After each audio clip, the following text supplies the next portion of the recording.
Dalam sebuah pendalaman iman, seorang pastor bertanya kepada para pendengarnya, "Bapak, Ibu, saudara-saudari terkasih, bagaimana pengalaman Anda setelah menjadi orang Katolik, setelah Anda mengenal siapa Yesus Kristus?" Seorang bapak parubaya mengangkat tangan dan mulai memberikan jawaban. "Pastor, saya mengalami perubahan dalam hidup saya. Dulu sebelum menjadi orang Katolik, saya sering menggelapkan, menyembunyikan gaji saya. Tidak semua gaji saya berikan kepada istri, tetapi sebagian besar saya gunakan untuk kepentingan saya sendiri. Tetapi setelah mengenal Yesus, saya berani memberikan seluruh gaji saya kepada istri saya dan saya menjadi lebih bahagia. Itulah perubahan dalam hidup saya. Saya merasa berubah dari gelap menjadi terang." Bapak, Ibu, saudara-saudari terkasih, pengalaman Bapak ini menunjukkan adanya perubahan dalam dirinya. Dulu sebelum mengenal Yesus, dia bersikap tidak jujur, menggunakan sebagian uangnya untuk kepentingan dirinya sendiri. Tetapi ini berubah dan dia berani memberikan seluruh gajinya kepada sang istri. Bapak ini menggambarkan perubahan dalam dirinya sebagai pengalaman dari gelap menuju terang. Bacaan-bacaan hari ini juga berbicara tentang peralihan itu dari gelap menuju terang. Bangsa yang berjalan dalam kegelapan telah melihat terang yang besar. Apa maksud dari perkataan ini? Mari kita renungkan bersama. Pada zaman Yesus, situasi politik waktu itu tidak menguntungkan dengan kehadiran Raja Herodes yang menjadi penguasa yang sangat kejam. Kita tahu bagaimana Herodes menangkap Yohanes Pembaptis, memenjarakannya, bahkan membunuhnya. Nah, situasi ini membuat Yesus menyingkir dari Yerusalem menuju ke wilayah utara, tepatnya di Kapernaum. Pada waktu itu, orang-orang Yahudi yang berada di Yerusalem, di wilayah selatan, memandang sinis kepada orang Yahudi yang berada di wilayah utara, di Galilea, khususnya di Kapernaum. Mereka yang berada di wilayah utara dianggap kurang saleh, kurang suci dibandingkan dengan mereka yang berdiam diri di wilayah selatan dekat dengan Yerusalem.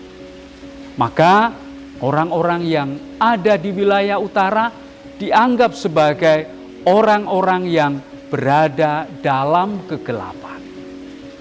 Tetapi kepada orang-orang yang berada di wilayah kegelapan itulah Yesus justru hadir untuk mewartakan kabar baik.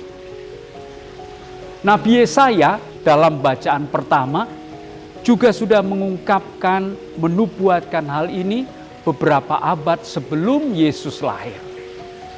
Bangsa yang berada dalam kegelapan melihat terang yang begitu besar. Dalam kitab Bilangan, wajah Allah sering digambarkan sebagai wajah yang bercahaya. Wajah Allah yang bercahaya itulah yang mengusir kegelapan. Dan apa yang dinubuatkan oleh Nabi Yesaya, disampaikan oleh kitab Bilangan, terpenuhi dalam diri Yesus Kristus. Dialah sang terang itu yang mengusir kegelapan di tengah-tengah umat manusia. Dalam kisah hidup Yesus selanjutnya kita mendengar bagaimana dia hadir untuk menyembuhkan orang yang sakit, mengusir setan-setan, memberi makan kepada yang lapar, memberi pengharapan kepada yang berputus asa, dan mewartakan kabar sukacita kepada umat manusia. Dialah sang terang itu yang membebaskan umat manusia dari kegelapan. Nah, Yesus juga menuntut adanya sikap dari manusia untuk menanggapi kehadiran sang terang itu. Harus ada sikap tertentu. Dan menurut Yesus, sikap itu dilukiskan atau diungkapkan dengan istilah pertobatan. Bertobatlah sebab kerajaan Allah sudah dekat. Bertobat bukan terutama menyesali atau menangisi dosa masa lalu, tetapi bertobat lebih berupa sikap untuk menerima, sikap membiarkan diri dibimbing oleh sang terang itu sehingga sampai pada keselamatan. Jadi bertobat adalah membiarkan diri dibimbing oleh sang terang yang adalah Tuhan sendiri untuk sampai akhirnya pada suatu keselamatan. Dalam Injil hari ini juga dilukiskan bahwa Yesus tidak berkarya sendirian. Dia memanggil para murid pertama untuk menjadi mitra kerjanya, untuk menjadi perpanjangan tangan Allah dalam menghadirkan wajah Allah yang bercahaya, wajah Allah yang menyelamatkan, wajah Allah yang mengusir kegelapan umat manusia.